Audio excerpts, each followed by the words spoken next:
নমস্কাৰ। আগত নিৰ্বাচন সমাগত, গতিকে সকলো সজাগ হ'বৰ হ'ল ভোটাৰসকল, বিশেষকৈ আমাৰ মহিলা ভোটাৰসকল। কিয়নো বৰ্তমান আমাৰ যিগৰাকী মুখ্যমন্ত্ৰী, অতি চতুৰ মুখ্যমন্ত্ৰীগৰাকীৰ এটাই ৰাজনৈতিক নীতি, সেইটো হৈছে চতুৰালিৰে মিছা কথাৰে বিভিন্ন সময়ত বিভিন্ন ৰাজনৈতিক নিৰ্বাচনী টোপ বিশেষকৈ আমাৰ মহিলাসকললৈ আগবঢ়াই চলে বলে কৌশলে আমাৰ মহিলাসকলৰ ভোট লাভ কৰি তেখেত গাদীত বহাটো। ইয়াৰ এটা সুন্দৰ উদাহৰণ হৈছে 2021 নিৰ্বাচনী টোপ। সেই সময়ত হিমন্ত বিশ্ব শৰ্মাই আমাৰ অসমীয়া সাধাৰণ মহিলাসকলৰ যি মনোভাৱ, যি ভাৱধাৰা, তেওঁলোক যি অৱস্থাত ভুগি আছিল, সেই অৱস্থাটো বাৰুকৈ উপলব্ধি কৰিছিল আৰু সেই সাধাৰণ মহিলাসকলৰ অৱস্থাৰ সুবিধা লৈ হিমন্ত বিশ্ব শৰ্মাই এক নিৰ্বাচনী টোপ আগবঢ়াইছিল। সেয়া হৈছিলে, আমাক আপোনালোকে শাসনত বহোৱাক, আমাক চৰকাৰ আনি দিয়ক, আমি আপোনালোকৰ সকলো মাইক্ৰ' ফাইনেন্সৰ ঋণ মাফ কৰি দিম। যে আমি যিবিলাক বন্ধনৰ পৰা কৰবাৰ পৰা আমি লোন লৈছিলো, এই লোন লোৱা আই মাতৃসকলক আমি সকাহ দিম।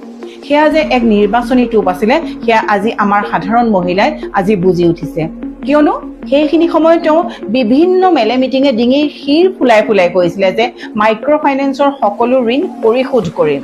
আৰু তেওঁ এখন আইনো উলিয়াইছিলে যে কোনো বেংক কৰ্মচাৰী মহিলাসকলৰ ঋণ বিচাৰি ঘৰলৈ যাব নোৱাৰিব।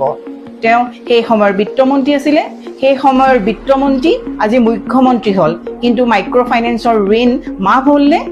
আজি মাইক্ৰ' ফাইনেন্সৰ ঋণ বিচাৰি আইনী জাননী লৈ বেংক কৰ্মচাৰী মহিলাসকলৰ ঘৰলৈ গৈছে, তাকো চক্ৰবৃদ্ধি সুদত।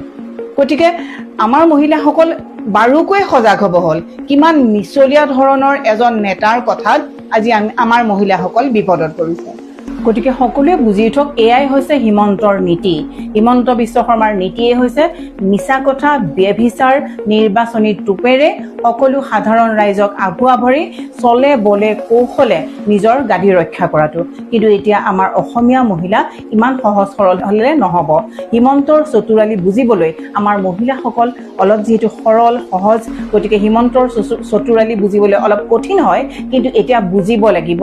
এতিয়া হিমন্তক উফৰাব লাগিবই, কিয়নো নহ'লে বিপদ আমাৰ মধ্যবিত্ত নিম্নবিত্ত শ্ৰেণীৰ লোকসকল। আজি যি আঁচনিৰ টোপ দি আমাৰ মহিলাসকলক ইখন মিটিঙৰ পৰা সিখন মিটিঙলৈ দৌৰাই আছে, সেয়াও একো প্ৰকাৰৰ নিৰ্বাচনী টোপ।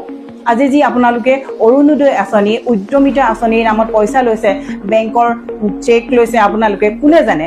আজি মাইক্ৰ' ফাইনেন্সৰ ঋণ বিচৰাৰ দৰে কিজানি 10,000 টকাৰো আপোনালোকৰ চক্ৰবৃদ্ধি সুদত আপোনালোকৰ আকৌ পুনৰ যদি বিজেপি চৰকাৰত আহে, পুনৰ আপোনালোকৰ পৰা ধাৰ উচুল কৰিবলৈ হিমন্ত বিশ্ব শৰ্মা উঠি পৰি